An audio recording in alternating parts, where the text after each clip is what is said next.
Modern commercial environments operate on an aggressive timeline. Organizations move quickly, demanding frictionless, immediate delivery of information to their field teams. To meet that demand for speed, the learning and development industry standardized a specific solution: microlearning. By breaking content into short, accessible modules, organizations push updates directly into the flow of work. Traditional long-form courses hover around a 20 to 30% completion rate, while microlearning frequently exceeds 80%. For organizations operating at scale, these numbers are persuasive, making it easier to reach a global workforce predictably.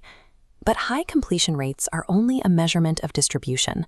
Organizations risk mistaking sky-high deployment metrics for actual skill acquisition. Out in the physical reality of the field, digital metrics offer little shelter. Representatives operate in chaotic, high-stakes environments that don't conform to multiple-choice quizzes. Their actual daily requirements in the field are complex. They interpret dense datasets, adapt messaging in real time, navigate strict access limitations, and engage diverse stakeholders with precision. This creates a difficult structural tension. Generating and distributing content is faster and easier than ever, yet the specific capabilities expected of employees are becoming more difficult to master. Digital data transfers instantly, but the human brain does not. Biological capability development requires time and sustained application. It is a stubborn process of absorption. When an organization optimizes purely for the speed of content delivery, it leaves a significant gap in performance. Employees may possess the information, but they remain unequipped to apply that knowledge in the high-stakes moments that determine success. Microlearning has specific biological utility. It is an effective tool for establishing access and reinforcing knowledge. This line graph illustrates a standard forgetting curve, showing how quickly new information decays. By injecting discrete microlearning modules, that retention curve gets bumped back up, improving total knowledge retention by 25 to 60%. That statistical bump yields two specific, localized benefits. It provides employees with just-in-time guidance, and it ensures simple memory recall. But recall is not performance. Succeeding in the field relies on nuanced judgment, heavy prioritization, and the kind of adaptability that lets a rep pivot when a conversation goes off script. Judgment and adaptability defy passive exposure. They demand active use. Representatives have to apply that baseline knowledge in real customer situations, reflect on the outcomes, and refine their approach over weeks and months. Knowledge is critical, but it is useless if the learner lacks the confidence and ability to act on that information under pressure. This capability journey diagram shows why microlearning succeeds inside a broader framework. First, define specific target behaviors. Next, tie learning to real-world contextual situations.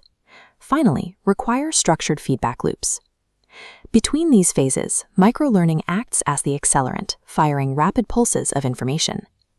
Used in isolation, small modules merely reinforce dry facts.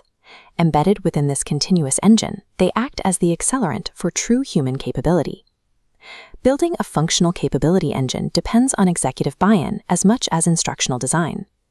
The primary bottleneck is often the expectation that hitting send on a 5-minute module will trigger immediate behavioral change. This is the illusion of learning.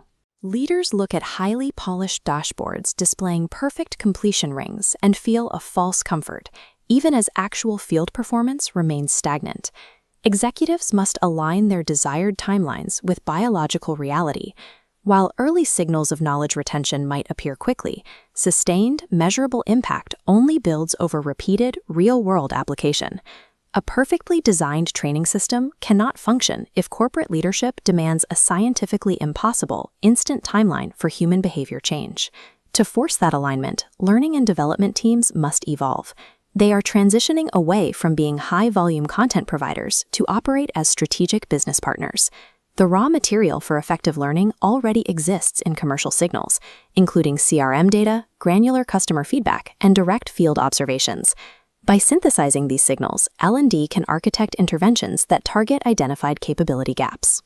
This ensures every minute spent learning is a direct investment in a specific, measurable performance outcome. That is how the conundrum gets resolved. You take the digital speed and high-velocity delivery of modern information and firmly interlock it with the deliberate, sustained pacing of human experience. The future of corporate performance relies on aligning what we teach with how human beings change.